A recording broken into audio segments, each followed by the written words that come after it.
ninyong pagtagumpayan ang mga pagsubok na iyan. At dapat kayong magpakatatag hanggang wakas upang kayo'y maging ganap at walang pagkukulang. So ano ang ibig sabihin nito, my dear brothers and sisters? Sabi natin kanina, marami sa ating mga tao ang nagreklamo o maangal. Bakit mas maraming problema o suliranin? Ngayong tayo ay nasa Panginoon. Ang akala kasi natin, pag tayo nasa Panginoon na, tapos na ang problema, tapos ang pagsubok. Pero minsan, bakit kung kailan tayo lumapit sa Kanya, doon dumarating ang iba't ibang pagsubok sa buhay natin. Sabi natin kanina, kaya ito ay nangyayari sa atin dan upang tayo ay maging ganap sa harap ng Diyos.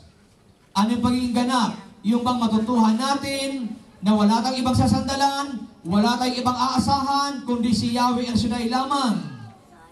Pagdating ng kawalan ng pera, saan ka lalapit?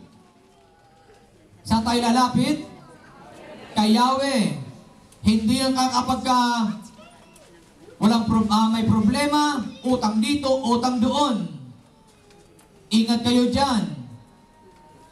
Mabubuhay ka nang walang utang. Kung tayo lang ay lalakad sa presensya ng Diyos, tuturuan tayo ni Yahweh El Shaddai. Naniniwala kayo? Tinuturuan lamang tayo ng Panginoon na dumipindi sa Kanya, kaya may mga pagsubok at problemang dumarating. Kaya huwag nating isipin, sabi nga sa binasa natin kanina, hindi sinakamtan ko na ang bagay na ito, hindi rin sa ako'y ganap na, ngunit sinisikap kong may sakatuparan ang layunin ni Kristo Jesus nang tawagin niya ako. Kaya process po, tuloy-tuloy pa rin. Kahit na tayo ay nasa Panginoon na, mayroon pa rin tayong iba't ibang mararanasan. Pero huwag kayong mag-alala dahil hindi tayo pababayaan ni Yahweh El Shaddai.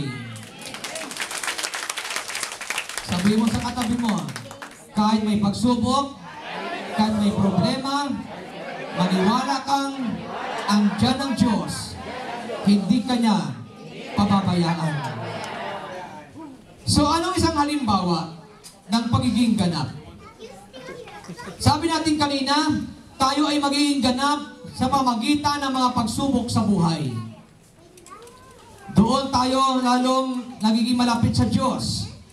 So, isang halimbawa ay yung sandata na gawa sa bakal. O kaya yung itak. Siguro naman, hindi lingid sa inyo yung itak, yung bulok. Kasi lahat naman tayo Pilipino. Lalo yung mga galing sa probinsya, siguro naman, kilala nyo kung ano yung itak. Amen ba? Amen. Baka sabihin nyo, Brad, ano yung itak? Ano yung bulok? Nakarating ka na ng barin, hindi mo na alam? Okay lang kayo? Yung mga sandatang galing sa bakal, bago po yan naging sandata, o bago yan naging bulok, o bago yan naging itak, ang iba yan ay galing sa bilog na bakal. Anong gagawin sa bakal? Anong gagawin ng panday? Ha? O tunawin, hindi naman ginto yun. Kayo talaga. Isasalang sa apoy. At kapag yun ay bagang-baga na, anong gagawin ng panday? Pupukpukin. Anong purpose ng pagpukpuk sa bakal? Para yung bakal ay magkaroon ng hugis. Gusto nyo magkaroon ng hugis ang katawan nyo? Pukpukin nyo. Isalang nyo sa apoy.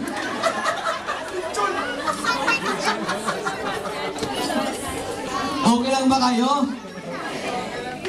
Hindi tinitigilan ng panday ang bakal hanggat hindi niya napupurma yung sandata or itak na gusto niyang ihugis sa bakal. Nakuha niyo ba? Pinupukpuk ngayon. So, anong ibig sabihin doon? Pagkatapos ng ilang panahon o ilang oras na ginagawa ng panday sa bakal, maya-maya, yung bakal ay makikita mong isang napakaganda ng itak. Yung bilog na bakal, na dati panghiwa mo sa baboy, sa baka, hindi mahihiwa yung baka. Bakit? Walang talim eh. Pero nung mag-iitak na, kahit na may buto pa yan, satisfied ka. Bakit? Eh, ang ganda na ginagamit mong itak, matalim at matalim na talaga. Amen ba? Amen. So, anong ibig sabihin doon? Yung bakal ay nagre-represent po sa atin. Yung apoy, nagre-represent naman sa mga pagsubok, sa mga problema. At yung panday, nagre-represent naman sa Holy Spirit, na yun ang naguhubog sa atin. Tayong inuhubog. Kaya kapag mayroong problema, pinapaganda lang nito ang buhay mo. Huwag kang magreklamo. Huwag kang magsasalita kung ano-ano. Tanggapin mo lang kasi naniniwala ko, after ng pagsubok, after ng problema, isang napakagandang buhay ang nakalaan sa iyo ni Yahweh El Shaddai. Amen ba? Kung tayo yung bakal at isasalang tayo sa apoy, ang hirap noon.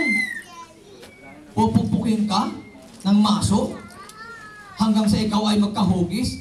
Kaya maniwala kayo, yung problemang yan, hinuhugisan lang yan ang buhay mo. Inihahanda ka lang sa pinakamagandang buhay. Kaya huwag kang susuko, huwag kang magreklamo, huwag kang aatras, huwag kang bibigay. Pag may problema, may pagsubok, sige lang, magpatuloy ka lang. May layunin si Yahweh El Shaddai para sa atin. Everybody say, praise the Lord. Praise the Lord. O isang halimbawa pa. Sino sa inyo ang nakakaalam dati nung wala pang mga makina, yung bang palay na binabayo? Alam niyo yun? Saan binabayo ang palay? Sa lusong, di ba? Anong tawag doon doon sa kahoy? Bayo. Kaya ka binabayo. Amen ba? Dati kasi, hindi ako makababa kasi nung bumaba ako, nakita yung camera, nawala yung ulo. Baba naman ako, pakibaba yung camera. Yan. Nakita ko kasi sa Facebook, yan. Oh, dako tayo sa palay. Nangarin ako dun sa taas. Oh, yung palay, di ba? Nilalagyan natin ng nilalagay ng banig o kaya sako sa paligid. Anong purpose noon? Bakit nilalagay ng banig o kaya sako sa paligid? Ha? Kasi, habang binabayo ang palay, may tumatalsik. Hindi pa yun. May tumatalsik kapag binabayo, di ba? Nag-get niyo ba ako? Ganyan din ang tao. Kapag dumarating ang pagsubok, may tumatalsik din. May lumalayo, may umaayaw. Kaya anong ginagawa na nagbabayo? Yung tumatalsik, iipon uli, ibabalik uli sa lusong. Kaya kahit anong ayaw mo, kahit na lumalayo ka na, ang gagawin ng Lord sa'yo, pukunin ka ulit, ibabalik ka ulit. Hindi ka pa hubog, hindi ka pa ganap, papayhuli kita.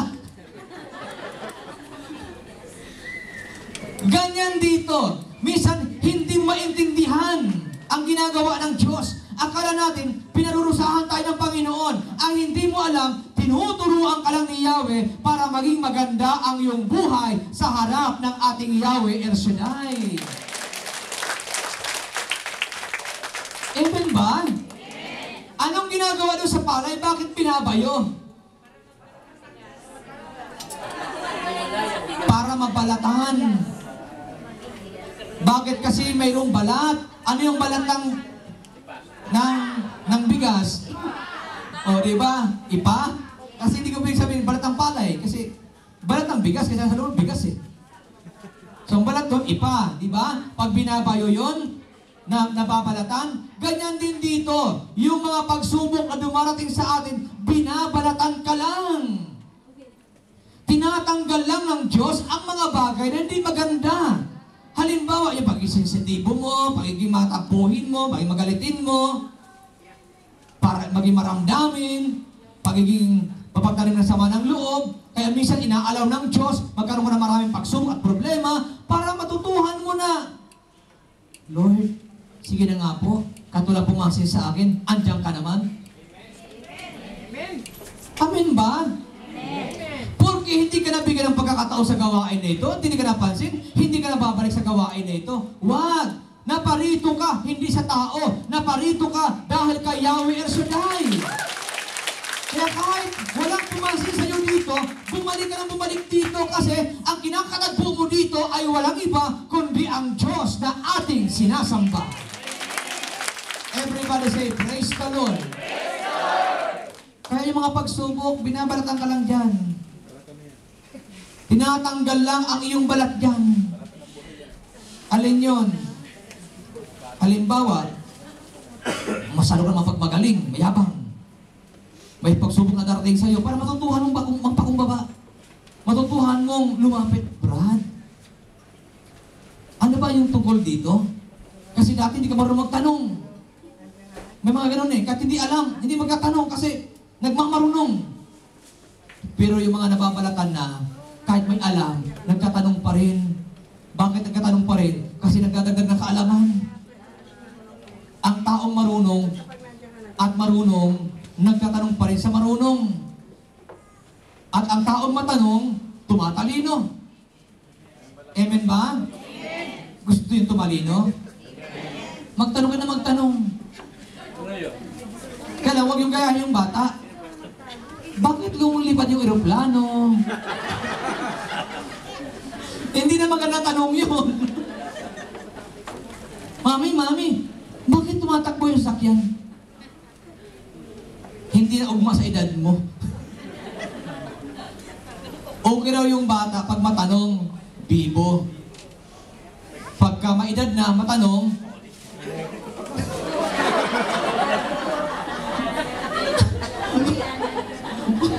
wala akong binabanggit kayo. Mas advance kayong sumagot. Pag ang matanda daw matanong, delikado. Kaya maging wise kayo. Pero totoo lang, hindi na ibig nating sabihin. Sa pagtatanong, kung meron ka talaga hindi alam, magtanong ka. Malalaman mo. Amen ba? Amen. O, isang halimbawa pa. Kasi mayroon pa tayong 15 minutes o 20 minutes pa. Isang halimbawa pa sa pagiging ganap, ano? O, sino-sino nakakita na ng paggawa ng tinapay? Sinong gumagawa ng tinapay? Panadero. Panadero. Sino nagbibinta ng tinapay? Panadero.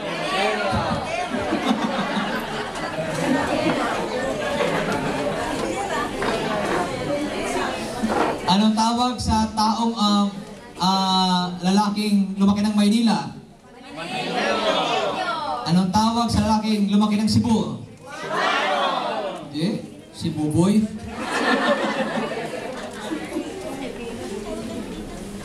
Kasi Manila boy. O Cebu boy.